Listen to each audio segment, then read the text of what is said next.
वंदे पुरुषोत्तमम। श्री ठाकुर जी के एक भक्त हुए प्रफुल्लदा ने एक दिन ठाकुर जी से पूछा कि मनुष्य आनंद आनंद तो चिल्लाता है, किंतु पग पग पर पहाड़ की तरह बाधाएं हैं। श्री ठाकुर जी ने कहा कि संग्राम ही तो जीवन है, विरुद्धताएं ही तो मृत्यु की दौड़ है।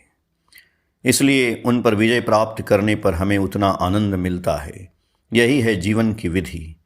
पर आजकल हमारी धारणा विकृत हो गई है। निर्झंझट जीवन को ही हम सुख, शांति, स्वाच्छंद्य जीवन समझ बैठे हैं।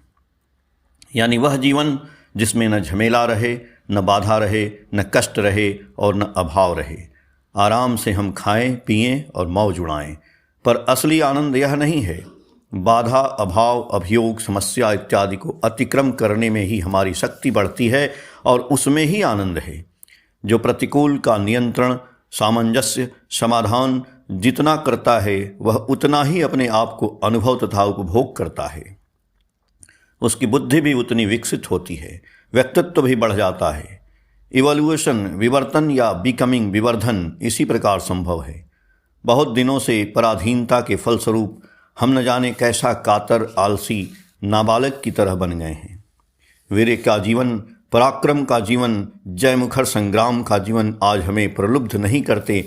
इसलिए भय, कातर बस वास्तविकता की उपेक्षा कर फांकीबाजी करते हुए जीवन बिता देना चाहते हैं। इस प्रकार हम समस्या को जितनी उपेक्षा करना चाहते हैं, उससे जितना शरीर को बचाना चाहते हैं, उतना ही नाना समस्याओं के आघात से जर्जरित, छत विछत होते जा रहे हैं। जहाँ धर्म करने आते हैं वहाँ भी ऐसी फांकी बुद्धि रहती है। मैं कुछ भी न करूँगा, तुम कृपा करके सब कुछ मुझे दे दो। किंतु रे पागल, विधि के दरबार में क्या तुम्हारी ऐसी चालाकी चलेगी? बिना किए क्या कुछ होता है या उसमें कुछ मिलता है? कहने का सार यह है कि हमने धर्म की मूर्ति ही देखी नहीं है। धर्म जहाँ है वहीं है वीर्य, जय, यश, ऐश्वर्य।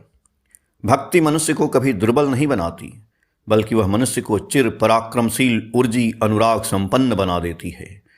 भक्त कभी इष्ट का बोझा नहीं होता, भार नहीं होता, गलग्रह नहीं होता, बल्कि वह होता है उनका बल, भरोसा, संपदा, आशा और उद्दीपना का माणिक।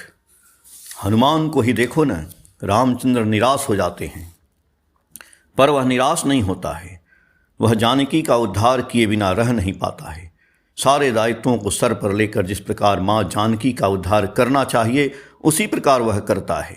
इस कर्म में वह पाप पुण्य, इहकाल परकाल, स्वर्ग मोक्ष, भगवान लाभ आदि किसी चीज़ की परवाह नहीं करता। रामचंद्र को आनंद पहुँचाना, उनके चेहरे पर प्रसन्नता खिला देना, उनकी इच्छा की पूर्ति करना, इसके सिवाय उसे और दूसरी चाह नहीं थी।